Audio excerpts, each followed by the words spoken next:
नमस्कार दोस्तों, स्वागत है आप सभी का मेरे YouTube चैनल एमएस एकेडमी में, जहां मैं मुलायम सिंह यादव लेकर आया हूं आज new topic of discussion, that is किसी आरएलसी सर्किट में हम पावर कंजप्शन निकालना आज हम लोग सीखेंगे।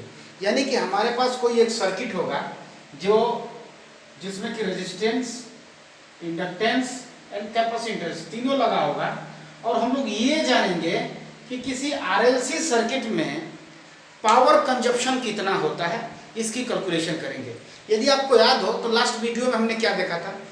हमने लास्ट वीडियो में देखा था कोई भी अपना जो आर सर्किट होता है, एल सर्किट होता है और सी सर्किट, यानी purely capacitive, inductive and purely resistive circuit में पावर कंजप्शन क्या होता था। एक मिनट में ब्रीफली उसको यदि एक्सप्लेन करूं तो प्योरली रेजिस्टिव सर्किट में हमने देखा था कि जो वोल्टेज और करंट होता है सेम फेज में होते हैं, यानी कि जो पावर कंजप्शन इन प्योरली रेजिस्टिव सर्किट आ रहा था वो आ रहा था VRMS into IRMS। What about the case of capacitive and inductive? उन दोनों में हमने देखा कि power consumption in case of purely inductive and purely capacitive 0 वाट आ रहा था। ऐसा क्यों हुआ? क्योंकि दोनों दशाओं में क्या हो रहा था कि जो वोल्टेज था और जो करंट था, इनके बीच की डिग्री कितनी थी?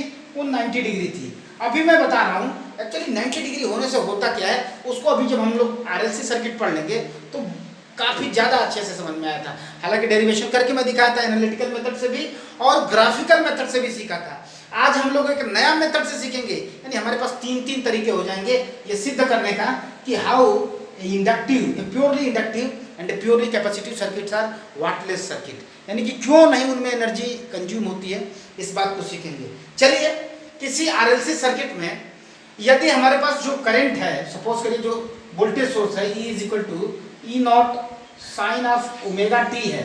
अब आप हमको बताइए, हमें ये पता नहीं है कि XC की वैल्यू कितनी है और XL की वैल्यू कितनी है, यानी inductance, reactive inductance and capacitive inductance are not known to us. In that situation we assume the circuit to be inductive. मान लेते हैं इंडक्टिव है और करंट लैग करेगा। यदि ओवरऑल बिहेवियर इंडक्टिव है तो करंट लैग करेगा बोले तो यदि हम करंट लिखना चाहें, I लिखना चाहें तो I इक्वल टू क्या हो जाएगा? I naught sine omega T, और यदि करंट को हम लैग करा दें तो माइनस मान लेते हैं कि फाई से लैग करेगा। इतना एम्पियर करंट फ्लो होगी सर्किट में और इतने वोल्ट का एसी सोर्स से हमने जोड़ रखा है। अब करंट पता है आपको, वोल्टेज पता है, पावर ज्ञात करना है, यानी you are suppose to find out the power. What about the power calculation? Power is equal to V into I. Very well. यानी कि पावर के लिए वोल्टेज चाहिए और करंट चाहिए। हमें वोल्टेज पता है E is equal to E naught sine omega t, current पता है I is equal to I naught sine omega t minus phi. अब करना क्या है, इसी इक्वेशन में रख देना है और हमें पावर मिल जाएगा। यानी यदि पावर की बात करें P इक्वल टू V, यानी E naught sine omega t multiplied with I naught sine omega t minus phi, that's all. यानी कि I naught sine omega t minus five. ठीक है, ये रहा अपना करंट और ये रहा वोल्टेज और ये दोनों का प्रोडक्ट रहा। यदि मैं बात करूं एनर्जी की, जिसे हम वर्क डन भी करते हैं, तो एनर्जी को क्या बोलते हैं हम लोग? PdT बोलते हैं। यानी कि यदि जो पावर इक्वेशन है उसको हम इंटीग्रेट करते हैं विथ रिस्पेक्ट टू टाइम, यदि हम उस रिस्पेक्ट टू टाइम इसको इंटीग्रेट करते हैं तो हमें वर्क डन मिल जाता है, या ये कहें पावर मिल जाता है। यानी कि हमें इस वाले इक्वेशन को dt के रिस्पेक्ट में इंटीग्रेट करना है। तो इसको यदि हम dw को इंटीग्रेट करेंगे तो टोटल वर्क डन मिल जाएगा, यानी वर्क डन या एनर्जी मिल जाएगा। P के जगह पे हम लोग इतना लिखेंगे E नॉट, चूंकि I नॉट यहाँ से भी लिख लेते हैं एक साथ I नॉट। अब यहाँ से देखिए साइन ओमेगा टी, यहाँ से ये वाला, और sine omega t minus five from here. So this is to be integrated in a time interval of t।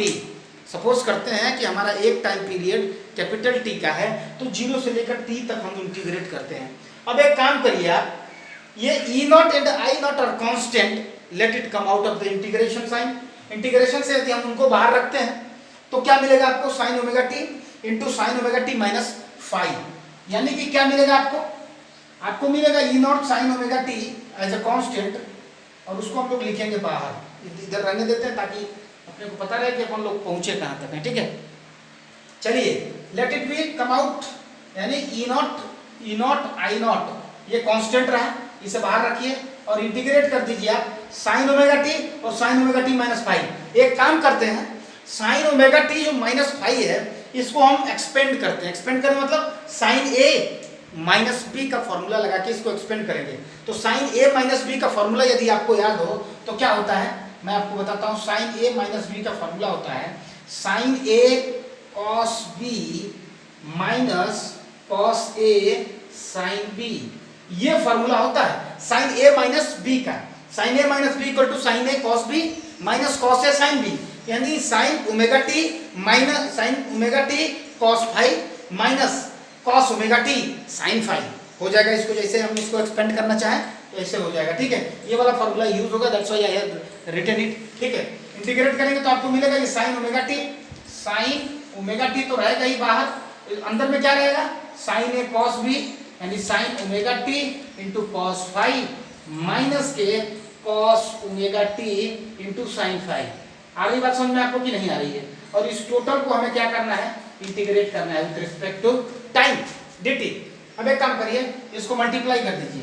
ये हमें वर्क डन मिल रहा है या एनर्जी मिल रहा है, जो भी आप कह लें। ई नॉट आई नॉट तो रहेगा ही, इंटीग्रेशन इसको मल्टीप्लाई करते हैं, आपको मिलेगा sine square omega t into cos five, ठीक है, माइनस अब साइन ओमेगा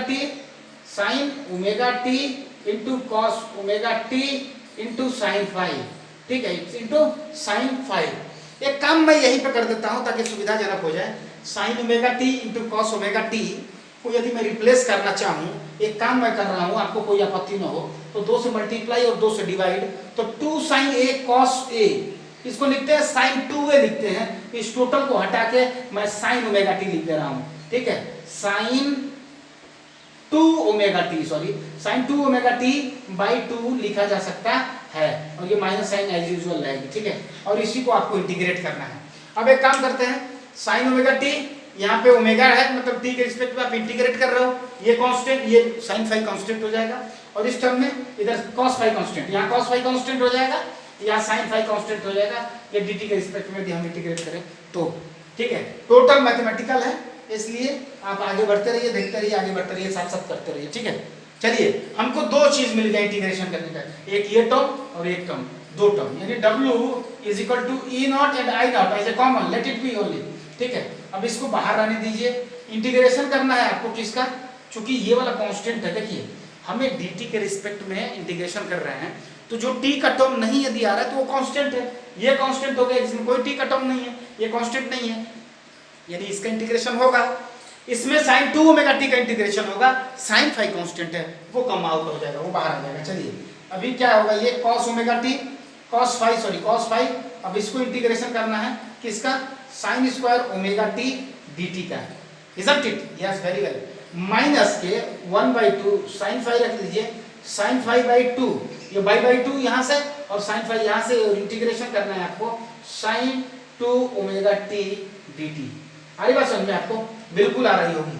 अब एक चीज मैं यहीं से कर देता हूं ताकि आपको भी सुविधाजनक हो जाए। साइन 2 ओमेगा टी को जब आप इंटीग्रेट करेंगे cos 2 ओमेगा टी आएगा, और किसी पर्टिकुलर टाइम पीरियड के लिए, किसी एक टाइम पीरियड के लिए साइन और जो कोसाइन होता है वो कंप्लीटली जितना पॉजिटिव होता है उतना ही नेगेटिव होता है। पिछले 2 दिन से मैं लगातार यही बता रहा हूँ। यहाँ इंटीग्रेट करेंगे इसको, cos ओमेगा टी आएगा। cos ओमेगा टी का यदि अब ग्राफ याद हो आपको, कुछ इस प्रकार से जाता है। तो किसी एक टाइम पीरियड के लिए देख लीजिए, मान लीजिए यहीं से देख रहे हैं, यहाँ ये पहुंचा और ये यहाँ पहुंचा, तो यहाँ से देखिए एक टाइम पीरियड हो गया टी, एक चक्कर पूरा हो गया, एक ऑसिलेशन पूरा हो गया, यहाँ से चला, यहाँ एक ऑसिलेशन पूरा हो गया, और जितना पॉजिटिव है देखिए उतना ही नेगेटिव है। तो ओवरऑल ये पॉइंट जो है 0 आ जाता है, ठीक है। मैं इसको यहीं से हटा देता हूँ, गला अपने छोड़ा देता हूँ, ठीक है। देखिए किसी को आपत्ति नहीं होनी चाहिए, ठीक है। और इसको हम इंटीग्रेट कर रहे हैं, अभी sin फाइव को एज ए कांस्टेंट मानते हुए हमने ट्रीट किया है और उसको बाहर रखा है। चलिए इसको हटा दीजिए। अभी क्या होगा, sin स्क्वायर ओमेगा टी को हमको इंटीग्रेट करना है, it will have to be converted into in the form of cos 2 omega t. कैसे हो जाएगा, sin 2 ओमेगा टी को आप लिख सकते हो 1 minus cos 2 omega t by 2। अब इसको इंटीग्रेट करिए आप 0 से लेकर t तक dt के रिस्पेक्ट में। चलिए मैं करते रहता हूँ। अभी यहाँ cos ओमेगा cos फाइव बाहर था, और क्या था, ई नॉट आई नॉट भी बाहर था, और ये w की वैल्यू थी। चलिए उम्मीद रखता हूँ यहाँ तक आप क्लियर होंगे। चलिए 1 का इंटीग्रेशन dt के रिस्पेक्ट में t आ जाएगा, cos ओमेगा t का कितना आ जाएगा, फिर से sin ओमेगा t आ जाएगा, एक टाइम पीरियड के लिए कितना आ जाएगा, उसकी वैल्यू फिर से 0 आ जाएगी। यानी कि ये वाला जो टर्म आ रहा है उसको फिर से हम 0 करने वाले हैं। चलिए, यानी कि मैं अभी कर दूं तो कोई आपत्ति नहीं होनी चाहिए आपको भी। चलिए मैं अभी करता हूं। Okay, hope you are comfortable with all the explanation given by me. ठीक है, अभी चलिए, ये अभी क्या है 1/2 रहने देंगे। ये जो cos 2 ओमेगा t वाला जो टर्म है, इसको जब हम इंटीग्रेशन करेंगे तो ये आता है sin 2 ओमेगा t बाई 2, यानी sin 2 ओमेगा t, यानी sin का फिर से आता है, और sin किसी टाइम पीरियड में जितना पॉजिटिव उतना नेगेटिव, तो किसी टाइम पीरियड के लिए ओवरऑल 0 हो जाएगा इंटीग्रेशन। तो ये वाला टोटल टर्म ही मैं हटा देता हूं और dt यहां लिख देता हूं। No comment, I think you should not have any doubt in it. और dt का t के रिस्पेक्ट में इंटीग्रेशन t, यानी ये t/2 हो जाएगा। यानी w को मैं लिखना चाहूं यहां से, तो w को मैं लिख सकता हूं e0 I0 cos phi by 2 into t, isn't it? Yes, well done। यही होता है कितना एनर्जी, w क्या है, एनर्जी है, कितना एनर्जी कंज्यूम हुआ एक टाइम पीरियड में, एक टाइम पीरियड में कितना एनर्जी कंज्यूम हुआ किसी एलआरसी सर्किट में, वो हुआ E0 I0 cos phi into t/2। Power को हम कैलकुलेट करते हैं, हमारा उद्देश्य पावर कैलकुलेशन है। पावर इज इक्वल टू क्या होता है बताइए? पावर इज इक्वल टू होता है वर्क या एनर्जी और टाइम पीरियड का डिवीजन, यानी W बाय टाइम पीरियड। बिल्कुल यही होता है। एक टाइम पीरियड के लिए कैपिटल T है वैल्यू, और W की वैल्यू आपको पता है E0 I0 cos phi t/2 है। यानी रख दीजिए आप E0 I0 cos phi t/2 into ये वाला t, ये डिनोमिनेटर वाला ये t, और t से t कैंसिल हो जाएगा। तो जो अपना power consumed in A RLC circuit है वो कितना आ जाएगा, उसको यदि मैं कैलकुलेट करूं तो वो कितना आ जाएगा, यहां से वो आ जाएगा आपका E0 I0 cos phi by 2। अब एक काम करिए मेरे साथ मिलके आप, कि जो 2 है उसको दो भागों में लिख दीजिए, √2 इंटू √2 इज इक्वल टू 2 ही होता है। इसी 2 को मैं चाहूं तो इस तरह से इसको √2 और इसको √2, और इसको E0 बाई √2 को मैं लिख सकता हूं ERMS, और I0 बाई √2 को मैं क्या लिख सकता हूं, इतने को मैं लिख सकता हूं IRMS, और इतने को लिखा जा सकता है ERMS, isn't it? Yes, definitely it can be written like that. So the power consumed in a RLC circuit, power consumed in a RLC circuit हो जाएगा आपका ERMS IRMS into cos phi, ERMS IRMS into cos phi, और जो अपना cos phi आ रहा है इसी को हम लोग बोलते हैं पावर फैक्टर, जिसके बारे में डिस्कस करेंगे ऐसा मैंने बोला था कल। तो ये है आपका पावर फैक्टर, नोट कर लीजिए आपको पावर फैक्टर। पावर फैक्टर बोले तो पावर फैक्टर क्या है इसको मैं अभी डिफाइन करता हूं। अभी इतना समझिए कि किसी RLC सर्किट में जो टोटल पावर कंज्यूम्ड होता है वो ERMS IRMS cos phi के डिफरेंस के बराबर होता है। phi क्या है, एंगल है वोल्टेज और करंट के बीच का, करंट और वोल्टेज के बीच के एंगल को हम लोग phi बोलते हैं, और cos phi को हम लोग पावर फैक्टर बोलते हैं। कहीं भी पावर सिस्टम में, मशीन में, कहीं भी cos phi पावर फैक्टर ही बोला जाता है। आपको हमेशा याद रखना चाहिए पावर फैक्टर क्या है, एक्चुअली उसे समझते हैं। ठीक है, उम्मीद रखता हूं इतना आपको समझ में आ गया होगा। Power consume in RLC circuit is ERMS IRMS cos phi। अच्छा, थोड़ा सा इसको और एक्सप्लेन करता हूं मैं, और एक्सप्लेन करता हूं तो थोड़ा सा और अच्छा से समझ में आएगा। P इक्वल टू क्या था आपका P इक्वल टू था ERMS IRMS cos phi था, बिल्कुल था। अच्छा समझिए, पहली केस हमारा सर्किट प्योरली रेजिस्टिव है। इन case of purely resistive circuit आपको पता है करंट और वोल्टेज के बीच का एंगल 0 होता है, cos 0 1, तो P इक्वल टू क्या आ जाएगा ERMS IRMS। इतना ही मैंने डेराइव कर भी लाया था, ERMS into IRMS, VRMS into IRMS, voltage की RMS वैल्यू इंटू करंट की RMS वैल्यू पावर कंज्यूम्ड होगी इन ए प्योरली रेजिस्टिव सर्किट। चलिए प्योरली कैपेसिटिव की बात करते हैं। प्योरली कैपेसिटिव के केस में क्या हो रहा था, तो प्योरली कैपेसिटिव के केस में यदि देखें तो वो फेजर से, तो वोल्टेज और करंट के बीच के एंगल को देखें तो वो 90 डिग्री होता है, और 90 डिग्री का मतलब 90 रखेंगे फाई की जगह पे, और cos 90 की value.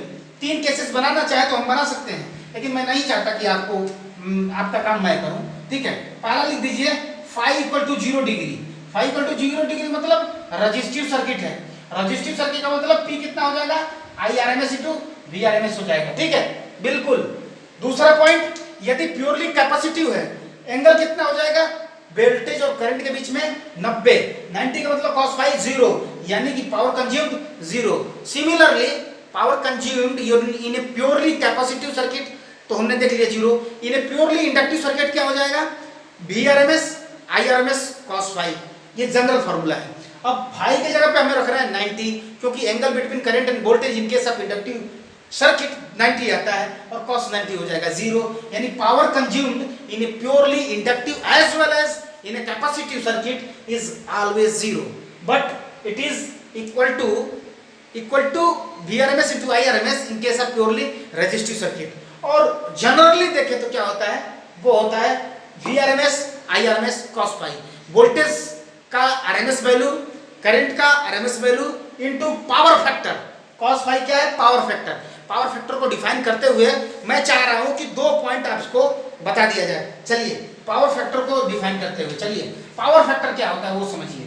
Power factor is the ratio of the true value to the apparent value, यानी 2 पॉइंट और समझने पड़ेंगे हमको। ट्रू वैल्यू क्या है, अपैरेंट वैल्यू क्या है पावर का। तो हेडिंग लिख दीजिए true value of power. True power मैं लिख देता हूं सीधे सीधे, true power.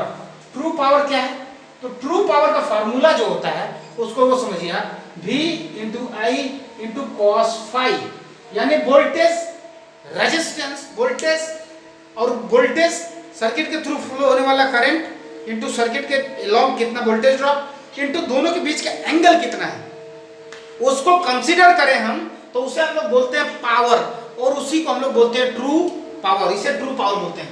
True power is the defined as the product of voltage current and the cosine of the angle between both. ऐसे हम लोग ट्रू पावर को डिफाइन करते हैं। अपैरेंट पावर को कैसे डिफाइन करेंगे, अपैरेंट पावर को कैसे डिफाइन करेंगे, अपैरेंट पावर को कैसे डिफाइन करेंगे, तो apparent power is denoted by S। जो ट्रू पावर होता है उसी को हम लोग रियल पावर बोलते हैं। अपैरेंट रियल पावर या एक्चुअल पावर भी इसी को बोलते हैं। ठीक है, अपैरेंट पावर क्या है, अपैरेंट पावर को S से डिनोट करते हैं और इसकी वैल्यू जो होती है ये केवल वोल्टेज और करंट के प्रोडक्ट के बराबर होती है।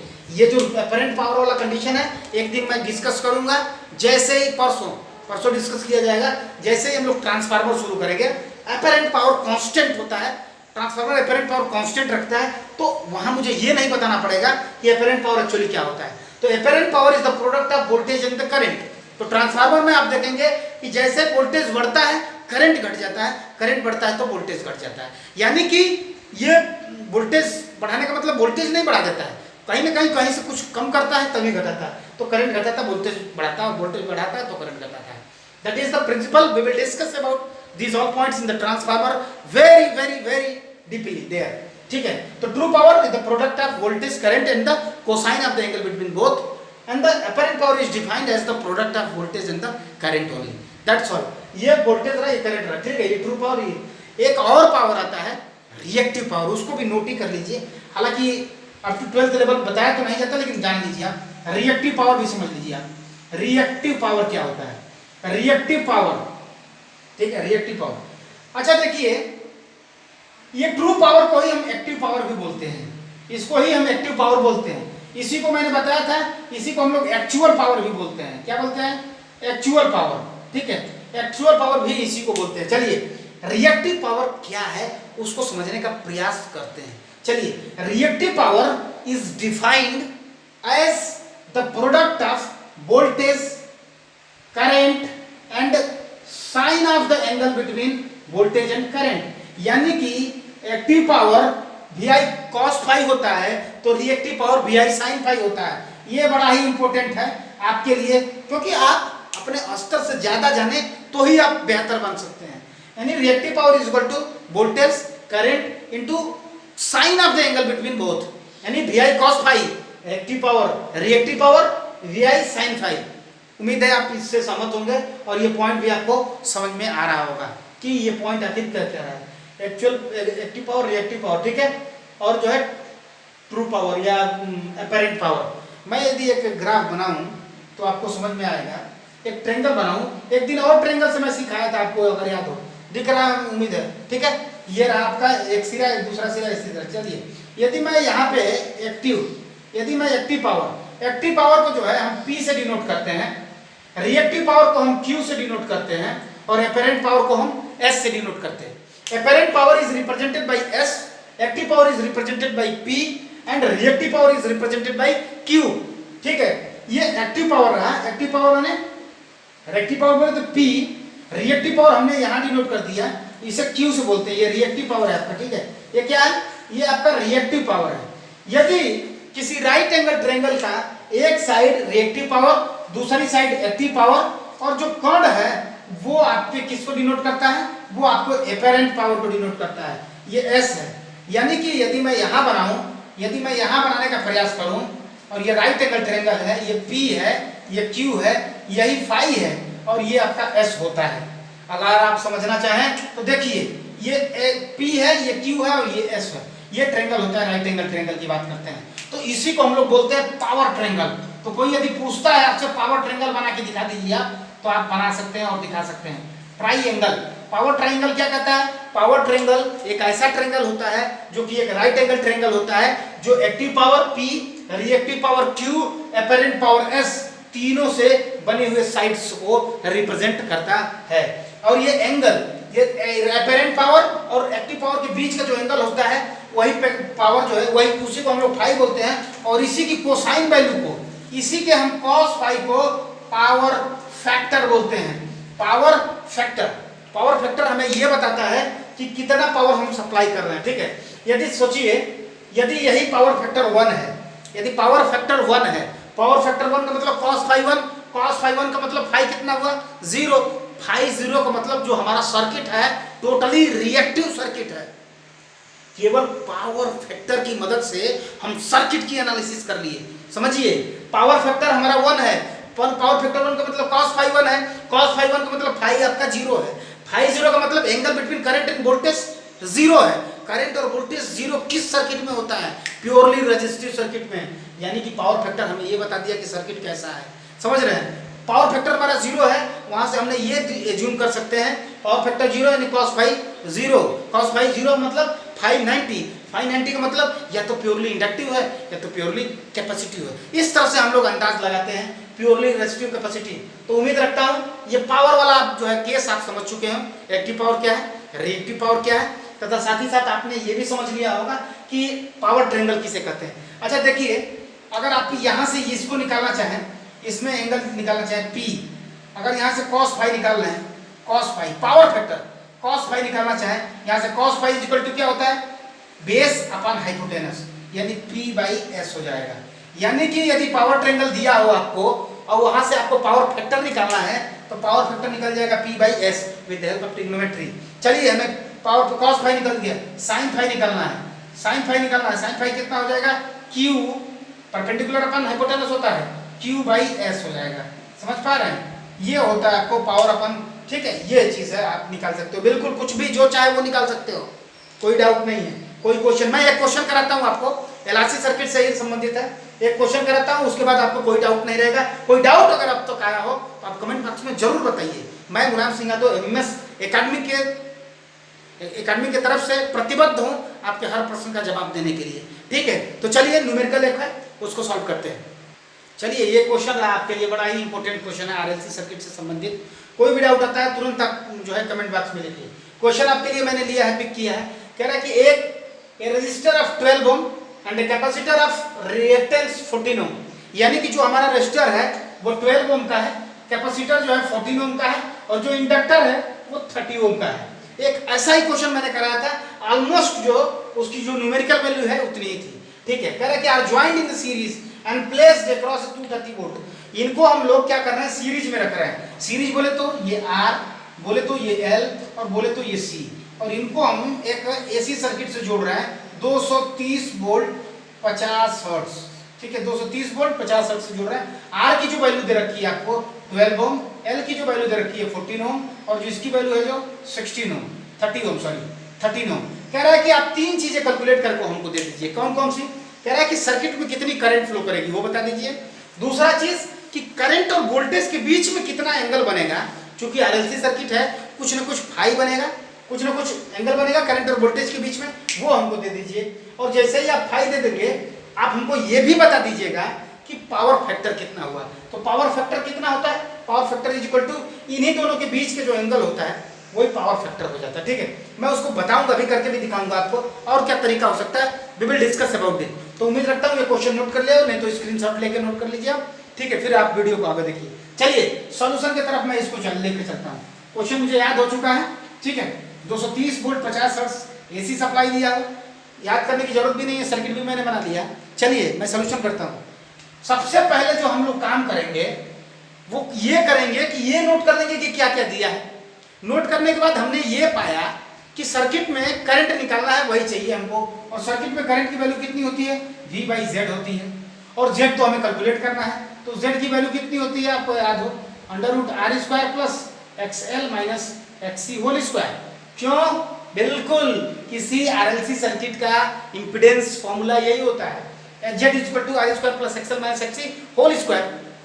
कुछ करना नहीं है आपको, सीधे सीधे वैल्यू रखना है। 12² प्लस XL मतलब 30 माइनस XC की वैल्यू कितनी थी, XC की वैल्यू आई थिंक 14 थी। ठीक है, 14 स्क्वायर। जैसे ही आप इसको करेंगे आपको मिल जाएगा 14 स्क्वायर 144 प्लस इसको हल करिए 16 हो जाएगा, 16 स्क्वायर 256। जैसे ही हल करेंगे इसको 400 आ जाएगा, 144 प्लस 256 400 आ जाएगा, मैंने किया है। ठीक है, 400 और इसको हल करेंगे तो आपको मिल जाएगा 20। यानी कि जो impedance of the RLC circuit होगा, इस सर्किट का जो टोटल इंपीडेंस होगा Z, वो हो जाएगा आपका 20 ओम। जब आपको इंपीडेंस पता हो गया Z, वोल्टेज दिया ही है आपको 230 वोल्ट करंट निकालने के लिए, तो हमें लगता है कि कक्षा 6 का बच्चा काफी है। तो जिसको बेसिक फॉर्मूला याद हो वो कर सकता है। यानी कौन सा फॉर्मूला, ये V/Z यानी 230/Z। Z की वैल्यू कितनी है, Z की वैल्यू थी 20। कैलकुलेट करेंगे 0 से 0 कैंसिल, तो 2 1 2 2 1 2 2 1 2 और ये 10 हो जाएगा, 2 5 10 यानी 11.5 एम्पियर। That's the wonderful.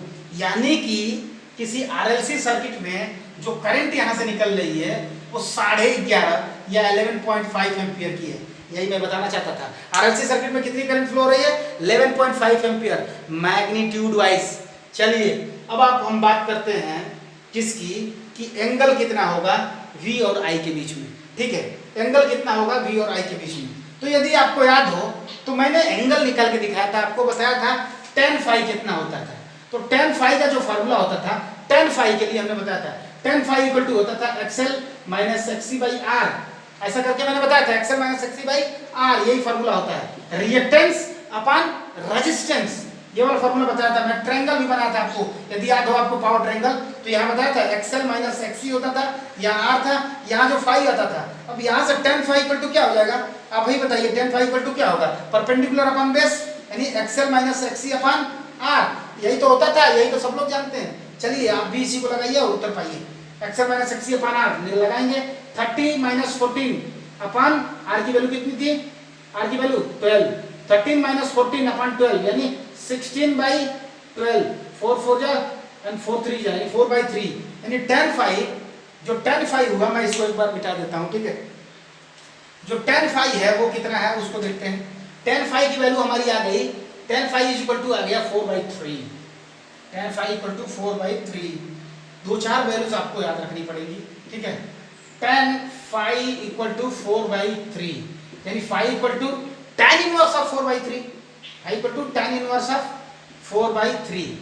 और मैं बता दूं आपको tan इनवर्स ऑफ 4/3 और tan इनवर्स ऑफ 3/4, इस दो की वैल्यू तो आप कम से कम याद ही कर लीजिए। ये वैल्यूज आमतौर पे आपको फंसाती है। ठीक है, और इसकी वैल्यू अगर आप याद करेंगे तो वो आता है 53.1 डिग्री। ठीक है, यानी 53 डिग्री के आसपास। अगर वही जो है ये tan इनवर्स ऑफ 3/4 होता है, वो 37 डिग्री के आसपास आता है। ये वैल्यू आपको याद होनी चाहिए, क्योंकि आपको आगे पढ़ना है। जब आगे बढ़ना है तो आपको कुछ तो अन्य लोगों से ज्यादा पता होना चाहिए, तभी तो आप आगे रहेंगे। यानी phi is equal to 53.1 degree, ये हो जाएगा angle. It is the angle between voltage and the current. tan phi हमें मिल गया।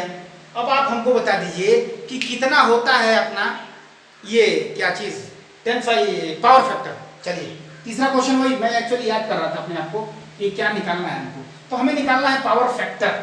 पावर फैक्टर, पावर फैक्टर क्या होता है? Power factor is equal to true power upon apparent power. मैं बता नहीं पाया था एक्चुअली पिछली बार। पावर फैक्टर इक्वल टू होता है आपका true power upon apparent power. Apparent power, true power कितना हुआ? True power V I cos phi, V I cos phi था, और अपरेंट पाई को होता है आई एंड वी इंटू आई होता है, वी एंड आई, और कट जाता है power factor equal to cos phi. यानी पावर फैक्टर इक्वल टू यदि आपको पावर दिए हो तो वहां से कैलकुलेट करके ट्रू पावर, ट्रू पावर मतलब कितना हुआ P, और अपरेंट पावर मतलब S, P बाई S होता है आपका true power, power factor P by S। ये आपका क्वेश्चन का पार्ट नहीं था, चलिए मैंने पिछले अभी जो है डिस्कस जब हो रहा था तो ये पॉइंट छोड़ दिया था, अभी याद आया तो मैं डिस्कस कर दिया। अभी पावर फैक्टर निकालिए। फाई तो पता है ना आपको, पावर फैक्टर तो बच्चा बच्चा निकाल सकता है। कॉस फाई ही पावर होता है। कॉस फाई यानी कॉस फाई की वैल्यू आपको पता है 53.1 डिग्री। इसको निकालिए, देखिए आपको कितना मिल रहा है। यदि ये फॉर्मूला रहा, एक फॉर्मूला और होता है कॉस फाई इक्वल टू होता है आपका आर बाई, मुझे याद आ रहा है जो है आर बाई जो है कि कॉस फाई की जो वैल्यू होती है आर बाई जेड होती है, ठीक है। क्यों? क्योंकि जो इम्पीडेंस ट्रायंगल हमारा बनता था हमको वहीं से याद है, चीजें मैं वहीं से याद रखता हूँ, आर और ये जेड, और ये चूंकि फाई निकलना है मैं इसमें कॉस लगा रहा हूँ। देखिए अभी कॉस क्या है, कॉस फाई इक्वल टू क्या हो जाएगा R by Z, R by Z. कुछ सोचने की जरूरत नहीं, नहीं आपको याद रखने की जरूरत है। चीजें भूल रही हो तो रिपीट कर लीजिए आप डायरेक्टली, ठीक है। cos phi equal to R by Z. R की वैल्यू कितनी है साहब जी बता दीजिए? आर की वैल्यू आपकी 12 है, जेड की वैल्यू कितनी है 20 है। आप इसको कटा दीजिए, कितना मिल जाएगा? 2 से कटा देंगे, 2 6 12, 2 से कटा देंगे ये 10 हो जाएगा, फिर से ये कटा दीजिए 3 हो जाएगा, ये 5 हो जाएगा। यानी cos phi is equal to 3/5, और जो फाई निकालेंगे आप, फाई निकालना ही नहीं है, cos फाई इक्वल टू 3/5, यही आपका पावर फैक्टर हो गया। 3/5 कटाइए 0.6।